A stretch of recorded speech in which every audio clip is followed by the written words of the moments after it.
హిందూ బంధువులందరికీ నమస్కారం. రామాయణం బాలకాండ 50వ సర్గము. విశ్వామిత్రుడు రామలక్ష్మణులను వెంటబెట్టుకుని మిథులకు వెళ్ళుట.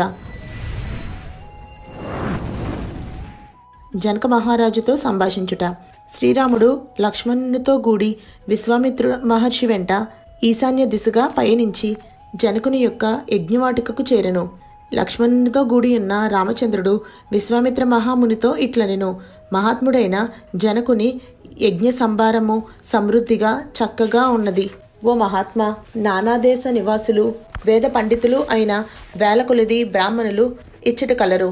ఈ ప్రదేశము ఋషి నివాసులు తోడను వందల కొలది బండ్ల తోడను నిండియున్నది. కావున ఓ బ్రహ్మర్షి, మనము నివసింపదగు ప్రదేశము నిర్ణయింపుడు. విశ్వామిత్ర మహర్షి శ్రీరాముని మాటలను ఆలకించి జల సౌకర్యములు గల ఒక నిర్జన ప్రశాంత ప్రదేశమును తమకు బసగా నిర్ణయించెను.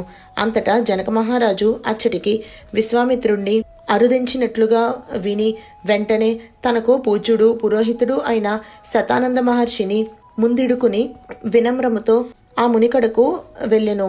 వెంటనే మహాత్ములైన ఋత్విజులు విశ్వామిత్ర మహర్షికి అర్ఘ్యపాదాద్యకులతో విద్యుక్తముగా అతిథి సత్కారములను జరిపెను.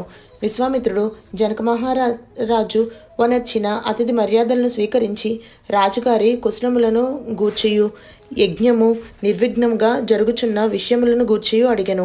పిమ్మట ఆ మహర్షి గురువులు ఋత్విజులు పురోహితులు మొదలగు వారితో కూడిన శతానందాది మునులతో కుశల ప్రశ్నలు గావించి సంతోషముగా వారితో కలిసి వెళ్ళెను. అంతటా జనకుడు అంజలి ఘటించి విశ్వామిత్రునితో, మహాత్మా, ఈ మునీశ్వరులతో గూడి ఆసనమును అలంకరింపుడు అని పలికెను. విశ్వామిత్రుడు జనకుని వచనములను విని ఆసీనుడయ్యెను. పిమ్మట రాజు కూడా పురోహితులతో ఋత్విజులతో మంత్రులతో గూడి ఉపవిష్ణుడయ్యెను.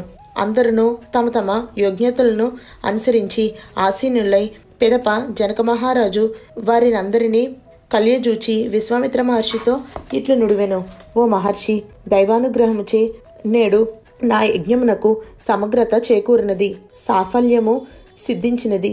నేడు మహర్షి సత్తములైన మీ దర్శనము లభించుటచే నా యజ్ఞఫలంగా భావింతును.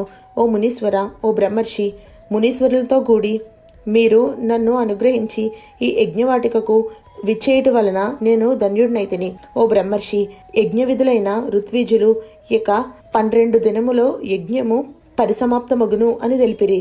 అప్పుడు హవిర్భాగములను స్వీకరించుటకై వచ్చడి దేవతలను మీరు కూడా చూడవచ్చు. మునీశ్వరులతో ఇట్లు పలికిన పిమ్మట జనక మహారాజు దోసిలొగ్గి నమస్కరించి మిక్కిలి సంతోషముతో ఆయనను మరలా ఇట్లు ప్రశ్నించెను: మీ వెంటనున్న ఈ చిన్నారులు దేవతలతో సమానమైన పరాక్రమము గలవారు, వీరులు, గజసింహ సార్ధుల వృషభముల వలె గంభీరములగు తామర రేకుల వలె విశాలమైన కన్నులు గలవారు, ఖడ్గములను తూనూరములను ధనుర్బాణములను ధరించియున్నవారు, అశ్విని దేవతల వలె స్ఫురద్రూపులు, యవ్వనమున అడిగిడుచున్నవారు, దైవవశమున దివి నుండి భువికి దిగివచ్చిన దేవతల వలెనున్న వీరు కాలినడకతో ఇట్లు వచ్చిరి. ఎందులకు విచ్చేసిరి ఓ మహర్షి? వీరు ఎవరివారు? ఓ మునీశ్వర, ఉత్తమాయుధములను ధరించియున్న ఈ వీరులు ఎవరి కుమారులు? సూర్యచంద్రులు ఆకాశముల వలె వీరు ఈ దేశమున వెలుగులను నింపుచున్నారు. ప్రమాణమునందును మనోభావముల యందును చేష్టల యందును ఒకరినొక్కరు పోలియున్నారు. జులుపాలులతో చూడముచ్చటగానున్న ఈ చిరంజీవులెవరు అని తెలుసుకునగోరుచున్నాను. దయతో తెలిపి పుణ్యము కట్టుకోండి. మహా తేజస్వి అయిన విశ్వామిత్రుడు మహాత్ముడైన జనకుని వచనములను విని రామలక్ష్మణులను గూర్చి ఇట్లు వివరించెను: ఈ మహావీరులు దశరథ మహారాజు కుమారులు. సిద్ధాశ్రమమున రాక్షసులను వధించి యజ్ఞరక్షణమునర్చి నిర్భయముగా ప్రయాణము చేసి విశాల నగరమును దర్శించిరి.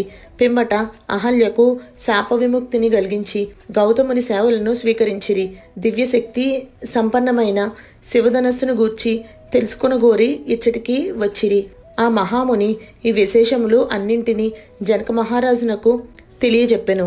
ఇత్యార్షే శ్రీమద్ రామాయణే వాల్మీకియే ఆదికావ్యే బాలకాండే 50 సర్గః.